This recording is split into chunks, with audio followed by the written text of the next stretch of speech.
action. From a 23-month-old boy being flown to Seattle to foster children being given alcohol, the realities of child abuse are back in the spotlight. The very latest from the courts coming up today at 5:30. We're glad to have you with us here on KRTV. Our top story, a 1-year-old boy is recovering in Seattle. His mother and her boyfriend appear in court in Great Falls facing charges of abuse and endangerment. Alexis Paul faces a negligent endangerment charge for her delayed response in seeking medical care. Riley Charlo-Whitworth, who was caring for the child when he was injured, faces 4 charges, including aggravated assault. A police affidavit states that the child was in the care of Charlo-Whitworth while the toddler's mother was at work. When questioned, Whitworth initially stated that the child had been injured after falling down a flight of stairs, but later he allegedly confessed to causing the injuries after the child would not stop crying. Court documents say Whitworth took the baby to a relative's house, dropped him off, and left to pick up the child's mother. The 3 later returned to their home, where Whitworth and Paul are accused of ignoring the injuries for approximately 1 to 2 hours. Paul stated that she knew something was wrong when the child tried to say "mommy," but was not able to do so correctly. In addition, she told police she noticed the child was in and out of consciousness and his eyes were glazed over. Paul states that after smoking marijuana and briefly watching a movie, they decided to take the child into the hospital. The boy is still listed in serious condition at Seattle's Harborview Medical Center, but we're told he is making progress. A foster parent was arrested after allegedly supplying alcohol for his foster children and molesting one of their friends. Christopher Lum faces 2 counts of endangering the welfare of children and 1 count of sexual assault. An 11-year-old boy told investigators Lum gave him and the 3 foster children Mike's Hard Lemonade on several occasions.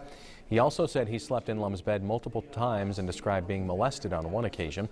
When searching the home, detectives found the rooms to be just as the victim described and found Mike's Hard Lemonade. Lum admitted to supplying alcohol to the victim but denied molesting him. More than a year after hundreds of headstones were intentionally damaged at the Highlands Cemetery, an arrest has been made. 20-year-old Ryan Wood faces a felony charge of desecration of a cemetery. The crime happened in September of 2011. 221 headstones had been turned over, gravestones were torched, and ornaments destroyed. According to court documents, 2 empty beer cans with fingerprints were sent to the state crime lab. Wood's prints were identified on one of those cans. After he was arrested, Wood reportedly admitted he and 3 other men vandalized the cemetery during a night of drinking. The investigation is ongoing. Highland Cemetery was also vandalized in May of 2011 when nearly 100 headstones were turned over or destroyed. The Montana legislature is considering a bill that blends the needs of the university system with the needs of a struggling construction industry. As MTN's Marnie Banks explains, the bonding bill is one of the largest bills of this session. The bill is only 3 pages long, but it contains just under $100 million in state spending for 9 construction projects across Montana. 7 of the 9 projects are buildings on a college or university campus. One is a Montana Highway Patrol building, and the last is the state's historical museum. House Bill 14 authorizes the state to sell $98 million in general obligation bonds to pay for the projects. Governor Steve Bullock is calling it his jobs bill.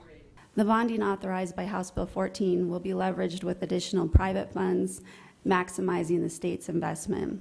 The jobs bill takes advantage of historically low interest rates.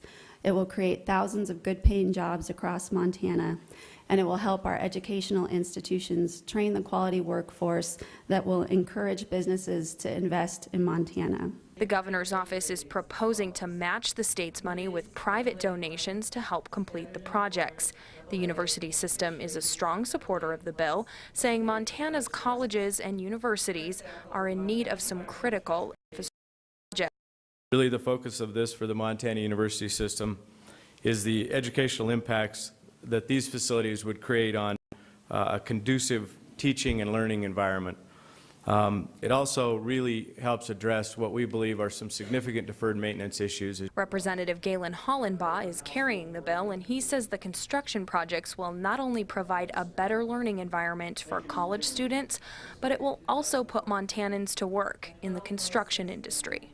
Where do the trades and labor folks come from to help build the water systems, the wastewater systems, the roads, the bridges, and everything that we need? They come from our education system. While there were no opponents to the entire bill, there were some who spoke against specific proposals. And some Republicans have been vocal about borrowing money when they say the state should be paying cash. At the Capitol, Marnay Banks, MTN News. Because this bill requires the legislature to go into debt, it requires a 2/3 majority in each house to pass. The president of MSU hopes to allocate the funds to each school as needed. At Great Falls College, MSU Waded Cruzado says she would like to invest $1 million into the roof. She says the more than 20-year-old roof is just a small project in terms of dollars, but it's a top priority for the school. We have persistent roof leaks that we need to take care of.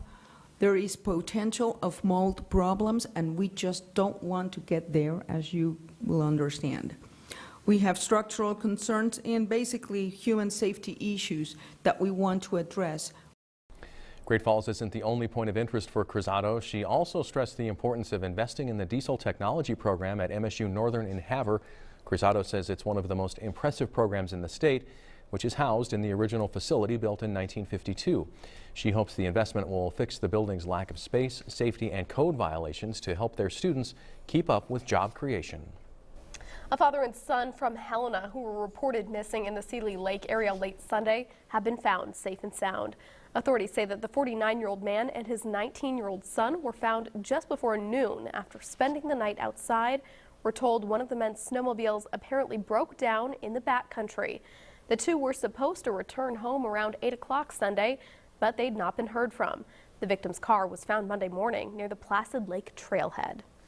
Advisories have been issued for our next round of snow and cold air on the way. Let's get over to Mike for the details. Katie and Tim, two advisories to talk about, a winter weather advisory and a wind chill advisory that's in effect. We'll start with the winter weather advisory. This is for 1 to 3 inches of snow at the lower elevations of central Montana, Fergus County, Judith Basin County, Marr County, Cascade County, and extending up the Rocky Mountain front from midnight until 5 p.m. Here's the wind chill advisory for our northern counties. This includes Great Falls, Havre, Cut Bank, all the way out toward Glasgow, where tomorrow we'll see wind chill values as low as 20 below zero as the winds really begin to howl across the area. Live storm tracker Doppler radar is clear right now, but I am tracking the cold front, which is just off to our north, and behind it some very cold air. I'll show you when the front will arrive and just how cold it's going to get for your Tuesday coming up in my complete forecast in Storm Tracker weather. All right.